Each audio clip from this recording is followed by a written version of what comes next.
one board, I do think one board will really be a very, very good option. Maths or science, what is more important? Maths.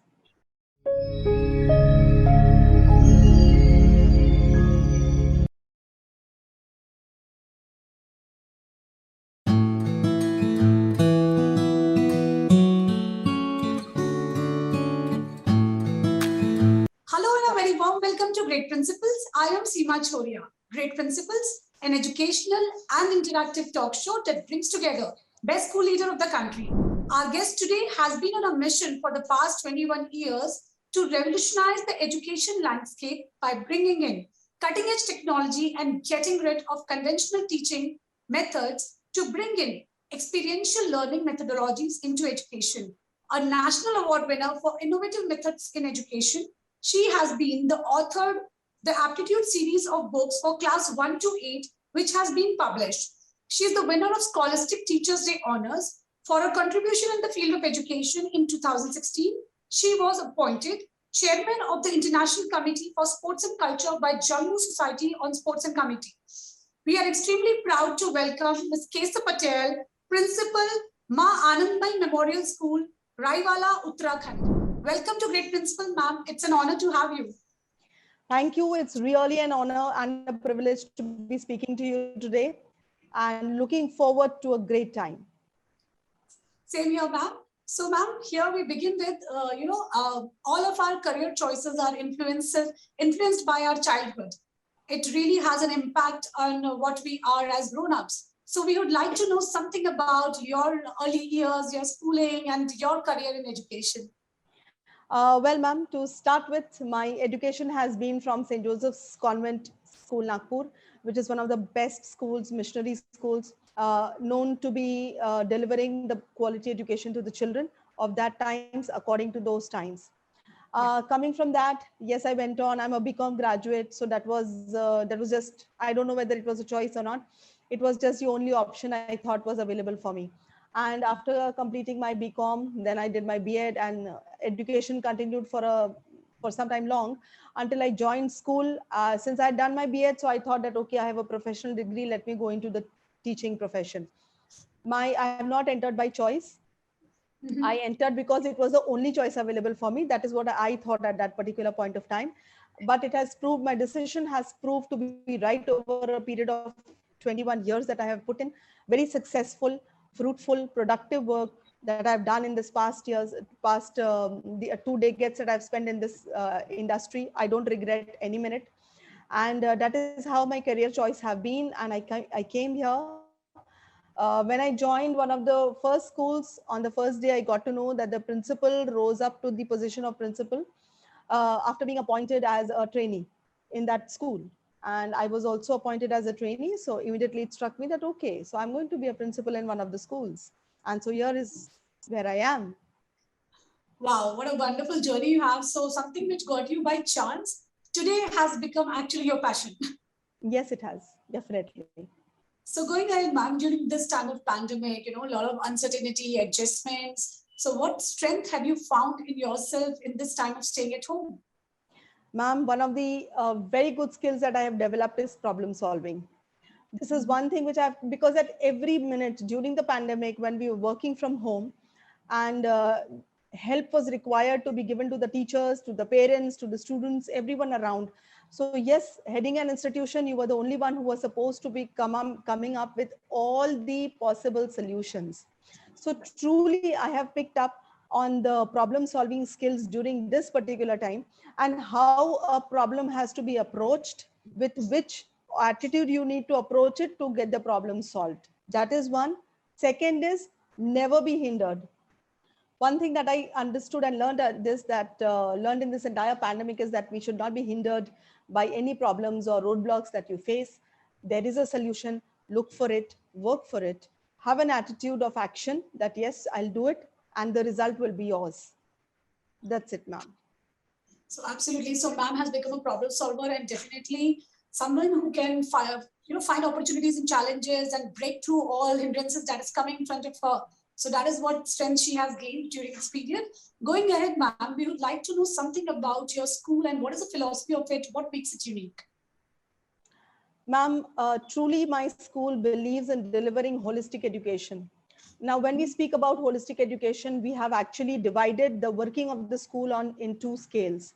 One scale balances academics, wherein we focus on basic skills like reading, writing, mathematics, logical understanding, and things, science, developing a sense of research and innovation amongst the children. And on the other hand, we try to provide skill development through the co-curricular activities, the different clubs that we run for the children and the school.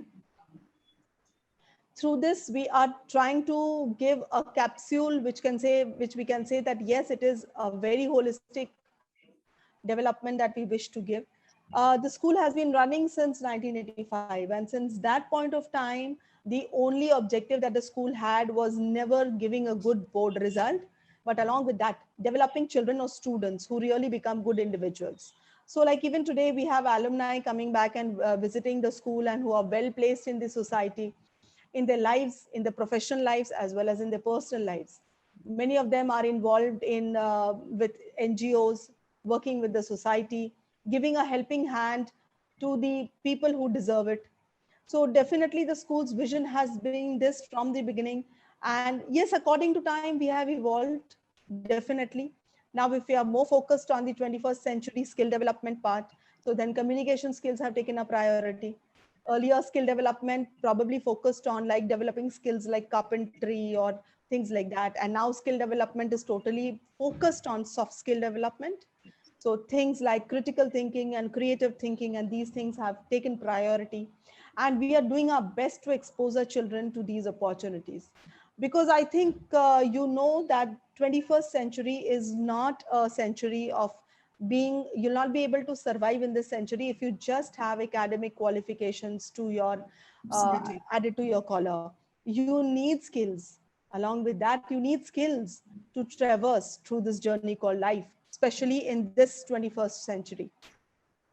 So a wonderful school standing strong for past so many years on this great philosophy of bringing out good individuals who are not only academically well versed, in fact, they are also building up the skills of the students. Definitely, definitely. So going ahead, ma'am, we just spoke about skill development and holistic development of students. Now, how can school contribute in creating a future where people are fully invested in the well-being of their natural environment and fellow human beings? You know, love towards nature. How can we cultivate this? Ma'am, see, the schools have a great responsibility towards it because we are educating the children about everything. Like we are teaching them skills. Now, a love for nature, a regard for nature, a respect for nature has also to be taught as a part of skill development in the schools only. Now, if a child is raised from the childhood with the idea that you've got to respect nature, you cannot cut trees. Instead of that, there are other solutions, look for it. You cannot throw litter on the road when you are walking. You have to take care of the earth. So in the 10 years or 12 years of schooling that the child stays with the school, if this continuously has been ingrained into the children, definitely we will have a community after 10 years who not only loves and respects nature, but does everything to protect it also. And hence the school has to play a very important role. The UN SDGs, which have been given by the United Nations, only if they are taught in word to the children. Suppose if we don't take it into a practical aspect, only if we teach them in word to the children also, it is definitely going to be there in their brains and minds. It is going to develop with the children. The children are going to evolve with that philosophy. Of course, taking up many practical projects, taking them outside in the nature, showing them where the problem is. Like we are in a belt where river Ganga is very nearby, and there are rivulets flowing from everywhere. I mean, from the back behind my school, from this side there's a river, this side there's rivulets all around us, and we see them choking, and we see the water coming out on the roads in the school campus because the river is choked, the rivulet is choked in this particular time. It's filled with plastic. So what more? We just have to take them to the terrace and show them that this is the condition that we humans have done. Should we do it? Because this is how you are suffering. Your school itself is submerged in water because the water cannot pass. It's choked. So with these type of activities, when it is being shown to them, not one day, but not for 2 days, but every day it is being spoken to them, definitely we develop a love for nature. The children develop a love for nature. They understand, they are educated in what nature is.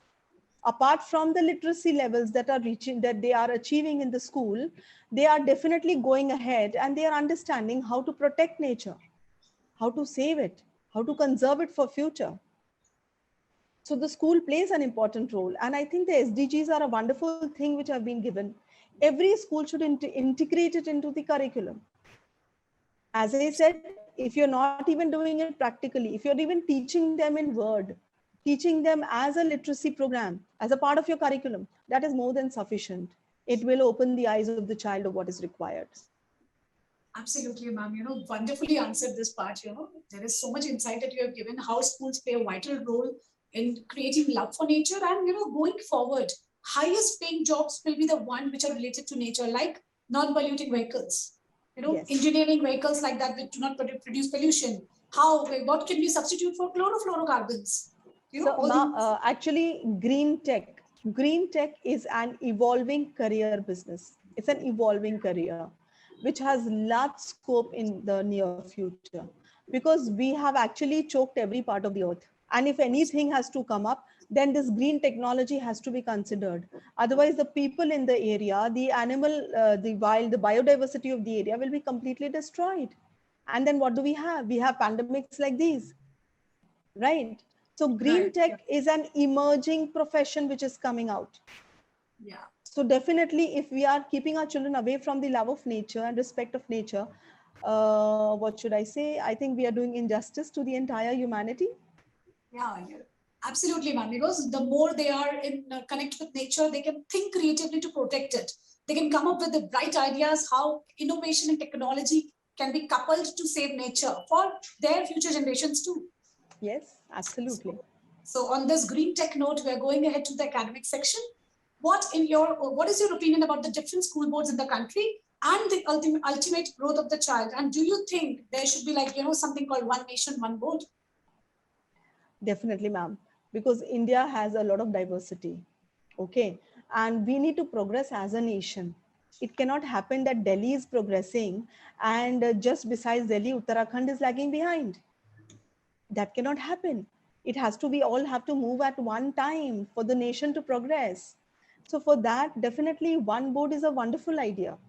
So whether it is one board, one type of examination assessment system. So what happens is whether it is a rural part or some very remote part in a hilly area, or it is a modern cosmopolitan place like Delhi or Noida or Gurgaon or places like that, everyone is on the same line. The standards have to be high. It's not that just because you want to meet the and you want to bring the rural child or the child in the remotest area also I mean, for this there has to be a focus. The focus has to align not to marks but to development. If that is being done, and if one board policy is adopted throughout the India, the entire nation moves forward. So one individual takes one step, and one around 1 point or whatever our population is, we all take that one step together. So aren't we like ratio wise, aren't we moving much more faster if all of us move together? So for that, yes, one board, I do think one board will really be a very good option. But as I said, provided we do not lower our standards just, just to bring everyone on the same platform, that cannot be done, because that will be then an injustice to the children who have already been studying. That we cannot do. We need to have a standard, and we need to upgrade those groups of schools who are not up to the mark by training teachers, by giving them professional development, because children are children. If a child learns on a hill or a mountain or somewhere on Mount Everest or somewhere in Andaman and Nicobar Islands, then the same child can learn anywhere in India also. Absolutely, it's the way you mold them. Way the teacher It's the molds way you them. mold them. Yes, absolutely. Yeah. So it can happen. Yeah, it can happen, and it's okay. It's okay. Every state can take up, teaching their culture, their bit of their regional languages. That is fine. But when it comes to assessment, we should evaluate everyone on a single examination patterns affiliated to a single board. That would be, everyone. See, teaching traditions, teaching culture, teaching about their own state can all be made part of that one curriculum. Okay, Yeah. one curriculum every school in that particular area takes it up according to them. For example, like when we speak of upholding culture and traditions, now over here in Uttarakhand, they have Gadwali culture, and we have like specific culture related to Rishikesh area and all these things. So obviously, when we are here and we want to first educate our students, we tell them about this culture first. Yeah. Okay, then we take them to the next step, which is the national level. So the entire curriculum, even if they are studying about something which is happening in Spain, it is somewhere related to India. Okay, and what is happening near you? If Spain is suffering from the second wave of pandemic and how they dealt with, the same thing can be taught and understood and researched as to how we are dealing with the second wave of the pandemic. So everything is related to the culture. If you can have one curriculum, the same curriculum, languages can be different. Yes, we want to definitely promote the language of the region. We don't want our own languages to die out. So that can be an additional portion to it. So Right. apart from having one national curriculum and one national assessment, we have the languages also. And with the technology and with the online thing going on, where is the difficulty in making the papers or assessing them on different languages? Absolutely, ma'am. Very well said. Technology has fostered this growth and made us, to learn so many different languages, and even technology, they can just quickly change the translate and you have the paper in whatever language you want. Whatever language you want. So one nationalized paper is no big deal at all now. It's Yeah. only on the tips. It's only a mindset which needs to be changed. Hopefully, there is a lot of talk going through, in NEP and all about one board, one nation.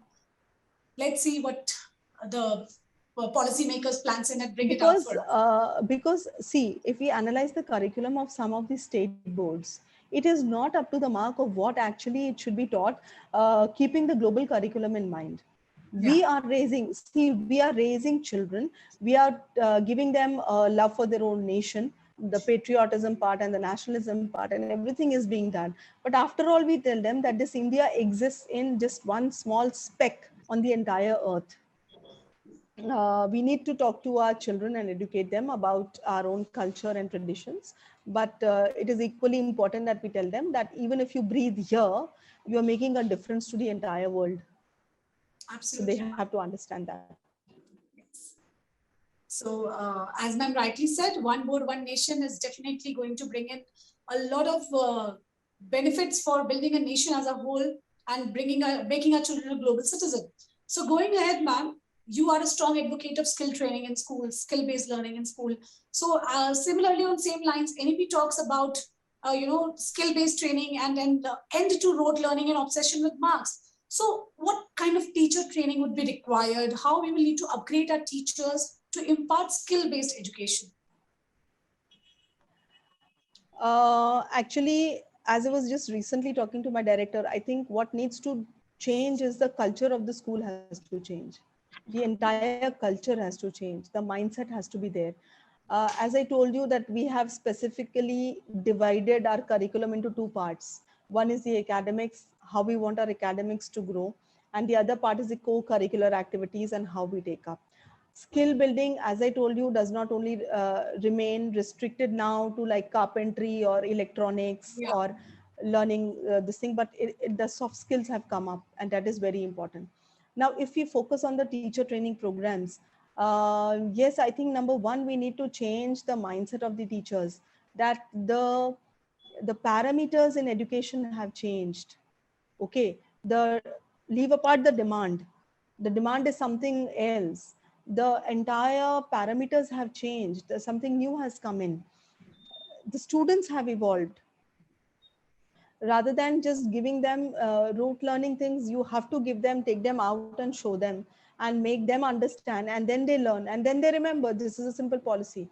So when we focus on the teacher development programs, I think yes, we can frame many professional development programs for the teachers, which focuses on what communication skills development and things like that. But as one of my teachers very rightly pointed in the meeting that day, that the teachers take up project based learning with the children. Okay, the teachers let the children learn, and the teacher is only there as a facilitator. And that way, the teacher also learns and understands that how exactly learning is happening, what skills the children are developing. So when we focus on the professional development of the teachers and how to train them to teach skill development, I think the best way is to give teachers projects. That this is a broad outline of a project, go and get it done with the children. So the teacher also herself also learns. One major drawback, or I should say a restriction that our teachers face is that they think that we are expected to give results on the outline which the school has given us. For example, like our students must somehow uh, earn around 90 to 95% in the board examinations. Similarly, in my classroom, so many children should have 90%, so many children should have 80%. This is what their mindset is set over there. Now, if you give them something which is a project-based learning, you tell them that, see, this is a box which is broken and it's completely irreparable. Now go and get it done with your children. Now the teacher will research how to do it. Then she'll give it to the children. They will come up with the options, solutions, and the teacher has to intervene and say, this can work, this cannot work. So obviously she's also developing the skills.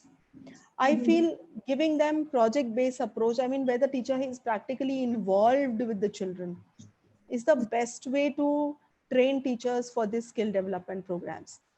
Yeah. Apart from that, ma'am, yes, we have so many courses everywhere available.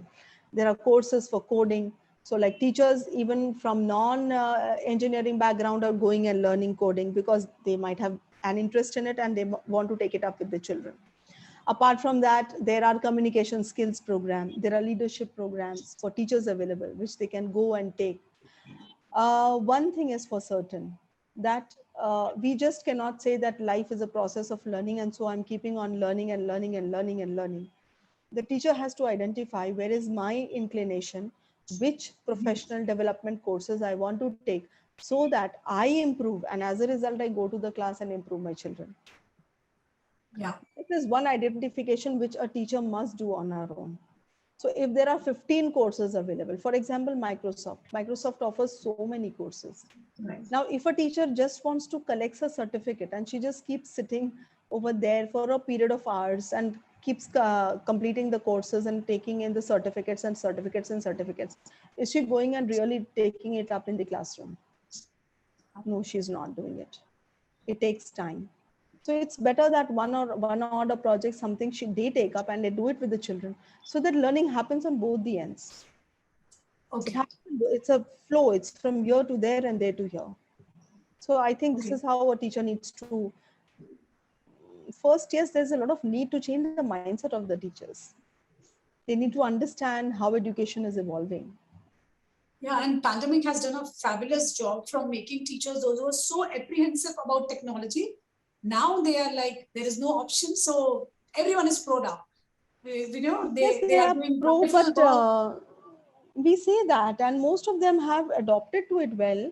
But then somehow I feel that when it comes to having an easier option, like for example, we have our ERP and we have a WhatsApp. So WhatsApp is much more convenient because they are using it everywhere. Now they don't want to shift to the ERP, which is a bit difficult to use, but it's easier because it's more organized. WhatsApp is not that organized. So things like this, when like at every minute, if they are resistant to change, if they are like not accepting change at every minute, it will still be difficult for them. So somewhere the pandemic has forced them to take up technology. They cannot survive without it. So they have to find ways and means of how to do it and what to do about it. And that has been a blessing, I think, a true blessing. Yeah, this change was much needed, very much needed. And we all were waiting for the day when we'll see more of technology coming in the classroom. So a very welcome change. And ma'am rightly said, a teacher who is adaptive to change and who is ready to learn and unlearn and relearn, you know, along with the students is going to, you know, have a better skill set to teach the future generation. Otherwise, it's going to be difficult because yes, definitely it is going to change the current scenarios. So going ahead, ma'am, you have a lot of accomplishments and recognition in your list. We want to know What is the proudest accomplishment of yours, and what makes you feel so good about it? Well, speaking in terms of accomplishments and awards and rewards, obviously, can you hear me? Yeah, of course, yes. Okay. So speaking in terms of awards and rewards and accomplishments is always a, good thing and makes me very happy. And I've always tried to, somewhere these awards have given me the motivation to do much better. Okay. Like those Scholastic Day honors that you were mentioning, those were some of the few first of the prizes that I scored. I got through Scholastic, and that also were almost national level prizes. So what happened was it was just a case study that I had put up, and the case study was approved, and I received a prize for that. So it was a motivation that, okay, fine, this is good. Now suppose next year also, if I have to put a case study, what do I do? That means I have to put in that extra amount of work to earn that. So that was a motivation.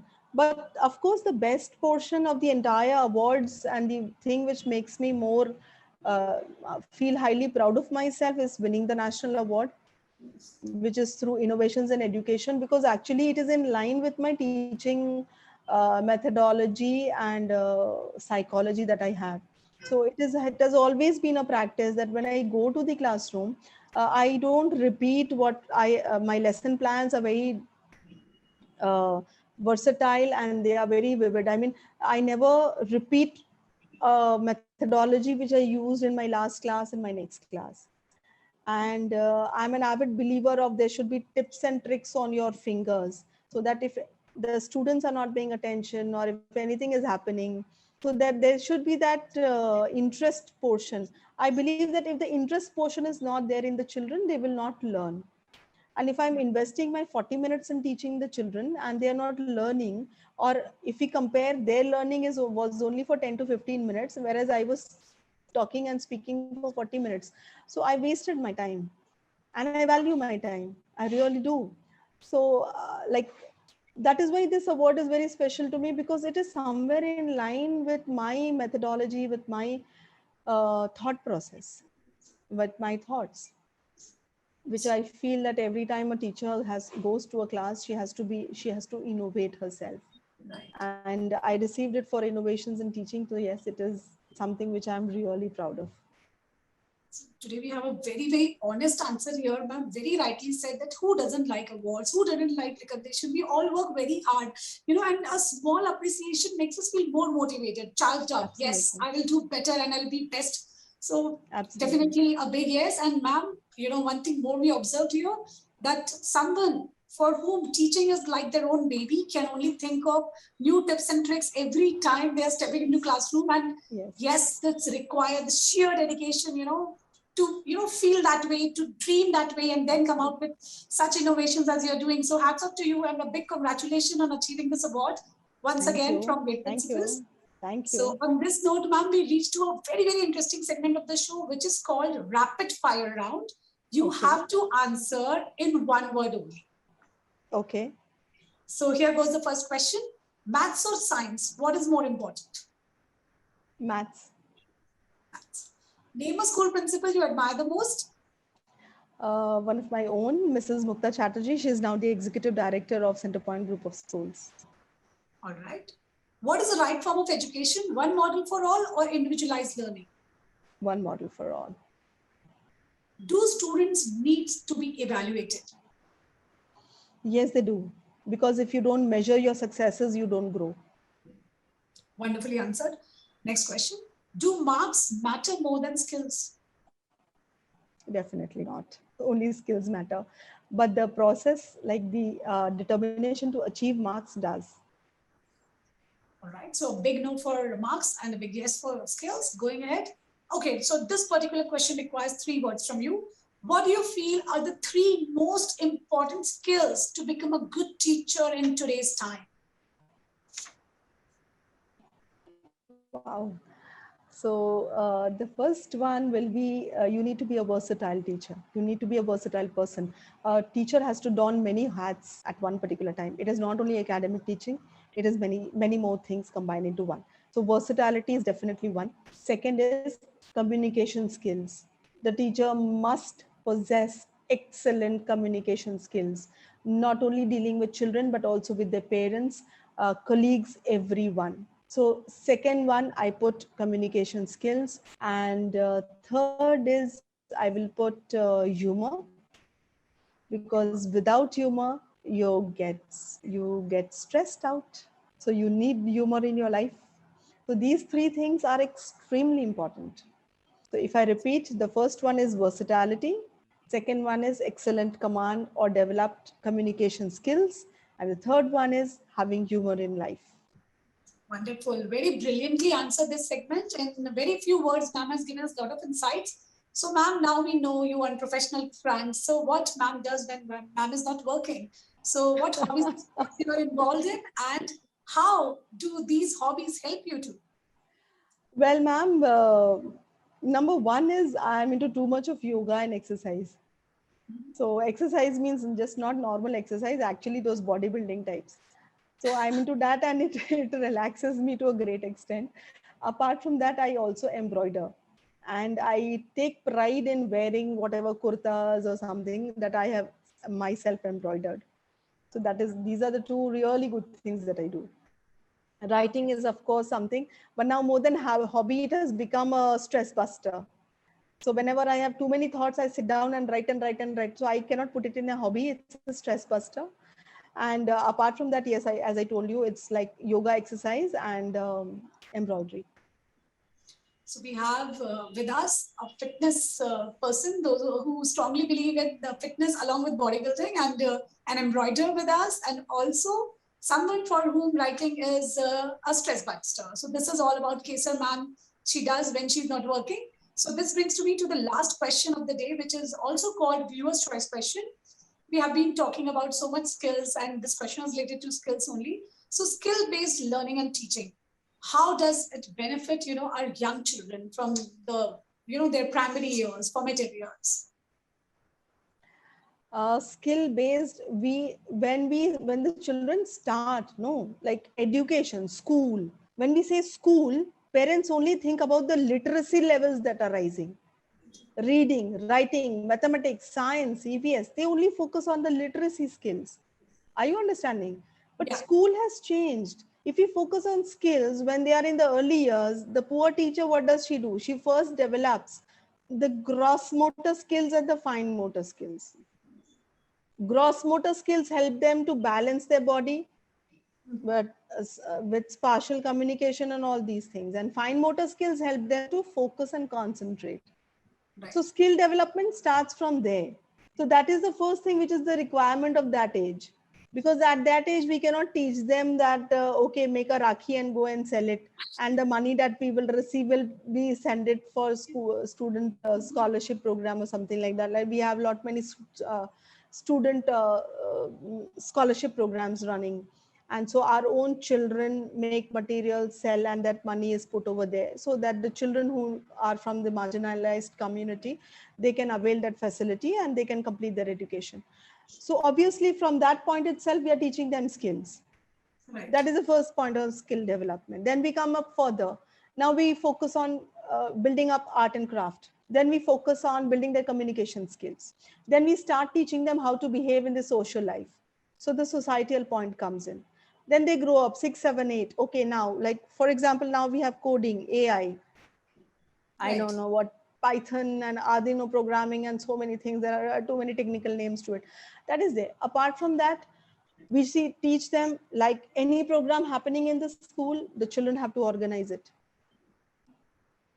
The children have to organize it. So automatically what is happening? They are learning that management, they are learning administration, they are learning how consistent efforts can produce good results. That is very important. That is extremely important. And yes, we do it in our school, and I believe all the other schools are also doing it, and they should continue to do it. So skill development is very important. Apart from getting a good board result or normal results also, we must focus on all these things. Absolutely, ma'am. And when we see the Montessori approach, it is all about learning through observation, developing skills. They start with very small things: how to fold a napkin, how to pack your tiffin. but through these small things, they take them to table etiquettes. So this is all about the, preschoolers. This is how that is being taught there from the very beginning. But the parents, they are just stuck whether my child can say A to Z, whether he can recite 1 to 20. So that is why, we have even now multiple intelligence programs running side by side. So this is how of course, memory plays a very important role, my dear. Because yes, we need to remember so many things. I will not discard that entirely, because even in this, my school also, I do stress that the children must learn the tables. Because if they learn the tables, some portions of mathematics become very easy for them. It's like cakewalk. So yes, memorization is important, but don't go towards too much of rote learning and things like that. That attitude has to change. So here, a very big message for my viewers that yes, everything is required. You need to focus on skill, yet when you need to have something memorized, some data needs to be hidden in your mind, which remains forever. That is, again, that will help you in getting, solving a bigger problem with your skill set. When you master your tables, it will help you to further, break down the larger problems into smaller ones and solve it very perfectly. So this was Kesha ma'am, who has given us a lot of insights, and it was amazing discussion with her, and I'm sure my viewers are going to be very much benefited with this. So thank you so much, ma'am, for your time. It was wonderful to have you here. We got to share your vision and thoughts from you.